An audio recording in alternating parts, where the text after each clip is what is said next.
Kodakara കുഴൽപ്പണക്കേസിൽ ED അന്വേഷിച്ചത് highway കവർച്ചയിലെ കള്ളപ്പണ ഇടപാട് മാത്രം. തെരഞ്ഞെടുപ്പ് ഫണ്ട് എന്നതിലേക്ക് അന്വേഷണം നീങ്ങിയില്ല. ആലപ്പുഴയിലെ ഭൂമി വാങ്ങാൻ ധർമ്മരാജൻ കൊടുത്തുവിട്ട പണമാണ് കൊള്ളയടിച്ചതെന്നും ED കലൂർ PMLA കോടതിയിൽ സമർപ്പിച്ച കുറ്റപത്രത്തിൽ പറയും.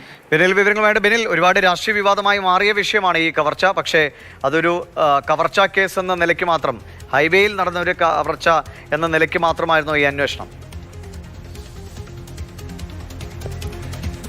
ബിനിൽ അല്പസമയത്തിന് തന്നെ വിവരങ്ങൾ നൽകും. കൊടകര കുഴൽപ്പണക്കേസ്, അത് BJPയും ഒക്കെ എത്രത്തോളമാണ് പ്രതികൂലമായി ബാധിച്ചത് എന്ന് നമ്മൾ കണ്ടതാണ്. വലിയ രാഷ്ട്രീയ വിവാദമായി നിന്നതാണ്. അതിൽ പരസ്പരം പാർട്ടികളുടെ അല്ലെങ്കിൽ നീക്കുപോക്കുകൾ ഉണ്ട് എന്ന് വരെ തരത്തിലുള്ള ആരോപണങ്ങൾ ഉയർന്നു. ആ കേസിലാണ് ഇപ്പോൾ ED അതിൽ അന്വേഷിച്ചത് ഹൈവേയിൽ ഈ കവർച്ച നടന്നത് അല്ലെങ്കിൽ കള്ളപ്പണ ഇടപാട് മാത്രം എന്നതിനെക്കുറിച്ചാണ്. തെരഞ്ഞെടുപ്പ് ഫണ്ട് എന്ന നിലയിൽ വന്നതാണ് ഈ പണം എന്നൊക്കെയാണ് ആരോപണം. BJP ഓഫീസിൽ നിന്ന് കെട്ടായി പണം ഇറക്കുന്നത് കണ്ടു എന്നൊക്കെ പിന്നീട് ചില ആളുകളുടെ അവകാശവാദങ്ങളൊക്കെ ഉണ്ടായിരുന്നു. അതിൻ്റെയും അന്വേഷണമൊക്കെ നടക്കുന്നു. പക്ഷേ ED ഈ കാര്യത്തിൽ അത് കവർച്ച എന്ന നിലയ്ക്ക് മാത്രമാണ് കണക്കാക്കിയിരിക്കുന്നത്. തെരഞ്ഞെടുപ്പ് ഫണ്ടായി വന്നതാണോ എന്നതിനെക്കുറിച്ചുള്ള അന്വേഷണം നടന്നിട്ടില്ല എന്നാണ് കല്ലൂരിലെ PMLA കോടതിയിൽ സമർപ്പിച്ച കുറ്റപത്രത്തിൽ വ്യക്തമാക്കുന്നത്. ബിനിൽ, വിവരങ്ങളുമായിട്ട്. ബിനിൽ, വലിയ രാഷ്ട്രീയ പോരായി മാറിയ സംഭവമാണ്. പക്ഷേ ED അതിലൊന്നും തൊട്ടിട്ടില്ല അല്ലേ?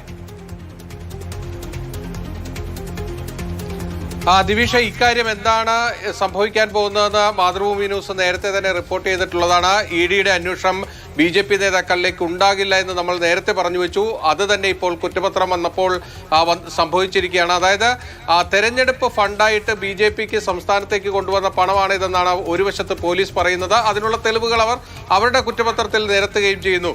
അതിന്റെ ചുവട് പിടിച്ചുള്ള കള്ളപ്പണ ഇടപാട് ഇപ്പോൾ ED അന്വേഷിച്ചപ്പോൾ പോലീസിന്റെ അന്വേഷണ റിപ്പോർട്ടെല്ലാം ആവിയായി പോവുകയാണ് ചെയ്തിരിക്കുന്നത്. പോലീസ് റിപ്പോർട്ടിന് പരസ്പര വിരുദ്ധമായിട്ടുള്ള റിപ്പോർട്ടാണ് ED കോടതിയിൽ ഹാജരാക്കിയിരിക്കുന്നത്. EDയുടെ ന്യായവാദം എന്നത് അവർ അന്വേഷിച്ചിരിക്കുന്നത് ഒരു ഹൈവേ റോബറിക്ക് ശേഷമുള്ള കള്ളപ്പണ ഇടപാടാണ് എന്നതാണ് അവർ പറയുന്നത്. അപ്പോൾ ഇതിന്റെ സോഴ്സ് എന്ത് എന്ന് ചോദിച്ചാൽ അവിടെ സോഴ്സ് ഇപ്പോൾ ED വെളിപ്പെടുത്തുന്നത് ധർമ്മരാജൻ ആലപ്പുഴയിൽ ഒരു ഭൂമി വാങ്ങാൻ കൊണ്ടുപോയ 3.5 കോടി രൂപയാണ് ഇപ്പോൾ കൊള്ളയടിക്കപ്പെട്ടത് എന്നതാണ് അവർ സ്ഥാപിച്ചെടുത്തിരിക്കുന്നത്. അതല്ലാതെ ഇത് BJPക്ക് വന്ന തെരഞ്ഞെടുപ്പ് ഫണ്ടാണ് എന്ന വാദം EDക്കില്ല. അങ്ങനെ ഒരു കണ്ടെത്തലും ED നടത്തുന്നില്ല. മറിച്ച് ധർമ്മരാജൻ ഇതിന്റെ സോഴ്സ് വെളിപ്പെടുത്തിയിട്ടുണ്ട് എന്നതാണ് ED കുറ്റപത്രത്തിലൂടെ വ്യക്തമാക്കുന്നത്. ഇത്തിരി വ്യക്തതയോടുകൂടി പറഞ്ഞാൽ, ആലപ്പുഴയിലുള്ള തിരുവിതാംകൂർ പാലസ് പ്രോപ്പർട്ടി വാങ്ങുന്നതിന് വേണ്ടി ഡ്രൈവർ ഷംജീറിന്റെ കൈവശം ധർമ്മരാജൻ കൊടുത്തുവിട്ട 3.56 കോടി രൂപയാണ് കൊടകരയിൽ വെച്ച് കൊള്ളയടിക്കപ്പെട്ടത് എന്നതാണ് EDയുടെ കഥ. എന്നാൽ ഇത്തരത്തിൽ ഒരു ഭൂമി കച്ചവടത്തെക്കുറിച്ചോ ഭൂമി ഇടപാടിനെ കുറിച്ചോ ഇതേക്കുറിച്ച് അന്വേഷിച്ച പോലീസിന് കണ്ടെത്താൻ കഴിഞ്ഞിട്ടില്ല.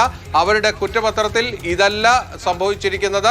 BJPക്ക് സംസ്ഥാനത്ത് തെരഞ്ഞെടുപ്പിന് വേണ്ടി കൊണ്ടുവന്ന പണമാണ് കൊടകരയിൽ വെച്ച് കൊള്ളയടിക്കപ്പെട്ടത് എന്ന് അർത്ഥശങ്കയ്ക്കിടയില്ലാത്ത വിധം ഇതിലുള്ള ഉൾപ്പെട്ടവരുടെ മൊഴികളടക്കം വെച്ചുകൊണ്ട് പോലീസ് സമർത്ഥിക്കുമ്പോൾ ഇവിടെ ED അതെല്ലാം വൈറ്റ് വാഷ് ചെയ്ത് കളഞ്ഞുകൊണ്ട് മറ്റൊരു കഥയാണ് അവതരിപ്പിക്കുന്നത്. അതായത് ധർമ്മരാജൻ ഇതിന്റെ സോഴ്സ് വെളിപ്പെടുത്തിയിരിക്കുന്നു. ആ സോഴ്സ് പ്രകാരം അയാളുടെ പണമാണ് 3.56 കോടി രൂപ.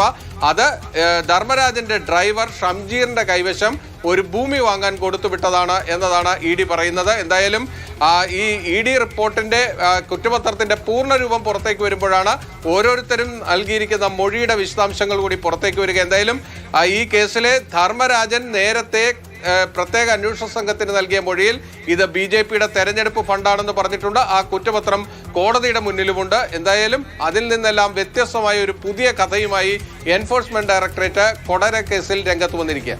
ശരി.